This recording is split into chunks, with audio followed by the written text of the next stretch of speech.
Okay, so 3 days ago we got the Madden 26 official reveal trailer, and there is a lot to dive into, and we're not even in the deep dives. Firstly, they added 500 new quarterback animations and, of course, quarterback signature throws, and, like, you know, how they hold the ball, you know, how Kyler Murray runs like a little toddler. Not an insult, that's just how it looks. You know, they added that in and to make it, you know, feel more realistic.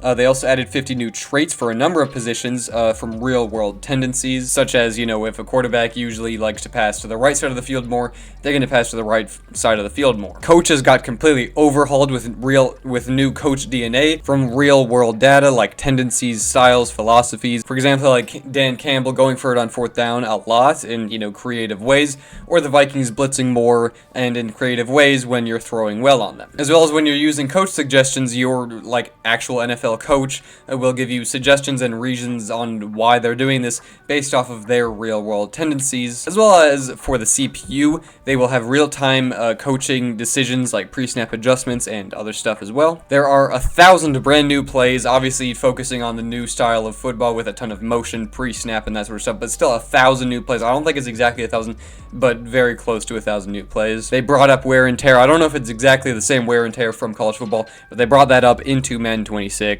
Obviously, the long-awaited new depth chart positions. They added edge, nose tackle, long snapper, and gadget positions. I believe at least for long snapper there is an actual long snapper position. It's not just going to be a tight end or your fastest offensive lineman. There will be real long snapper overalls, you know, as well as the gadget position, which is specifically going to be used for players like Travis Hunter.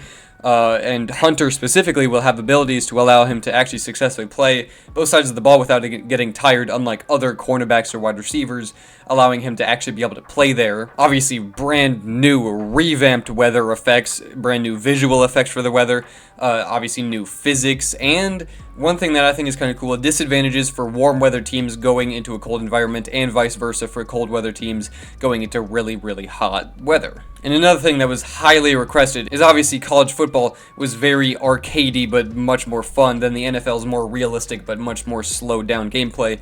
It's now explosive, realistic, with guys that are going to run, that have really straightforward running speed are going to be really good running straight, but guys that are much more quick to the sides are going to be quick to the sides much more, and it'll be much more explosive and almost like a middle ground between college football and a realistic NFL Madden. Of course, there are still many details that I'm not able to fit into a short, but I do have a full-length video up on my channel where you can see all of the details.